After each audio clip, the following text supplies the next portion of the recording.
gamoo ijaaf tolu yuuroo fi doolaara Ameerikaa baqqaanaan hidhatanii ammaru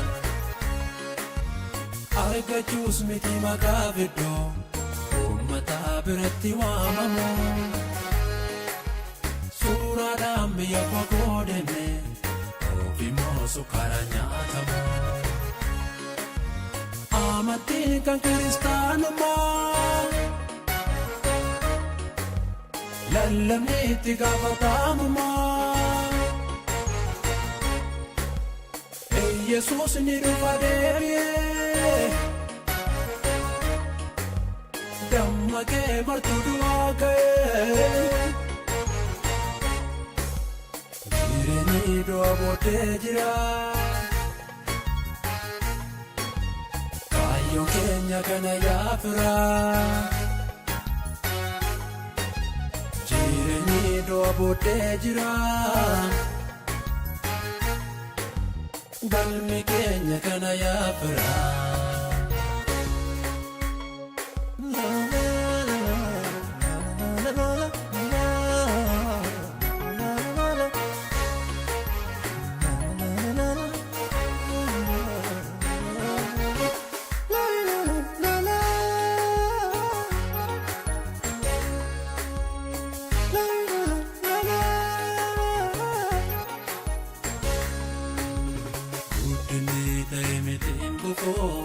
baadiyyaa gara magaalaatti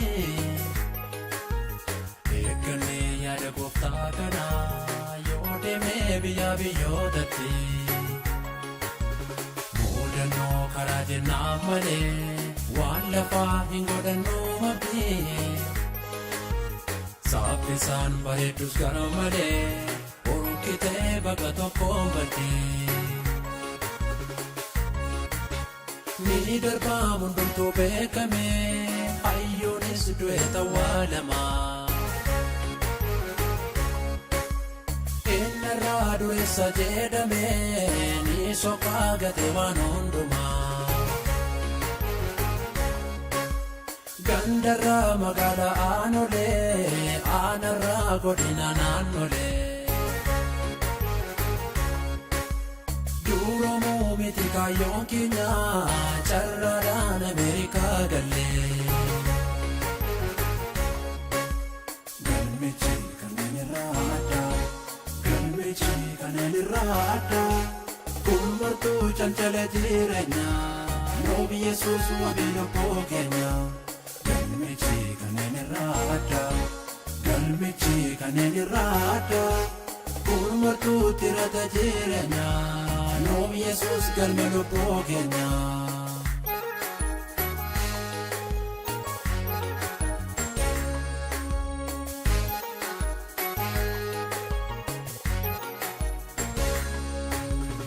adeemnee bakkuma keenyatti konkolaataa keessa teenyetti ayyaanoo mootummaa Waaqayyoo daldalaan bakka daldallutti hojjetaan bakka hojjennutti ayyaanoo mootummaa Waaqayyoo barsiisaan bakka barsiifnutti barataan bakka barannutti ayyaanoo mootummaa Waaqayyoo argannee fi tokkatuu miti waajjirri haqamanni murtii ayyaanoo mootummaa Waaqayyoo ayyaanoo mootummaa Waaqayyoo ayyaanoo mootummaa Waaqayyoo ayyaanoo mootummaa Waaqayyoo ayyaanoo mootummaa Waaqayyoo ayyaanoo mootummaa Waaqayyoo ayyaanoo mootummaa Waaqayyoo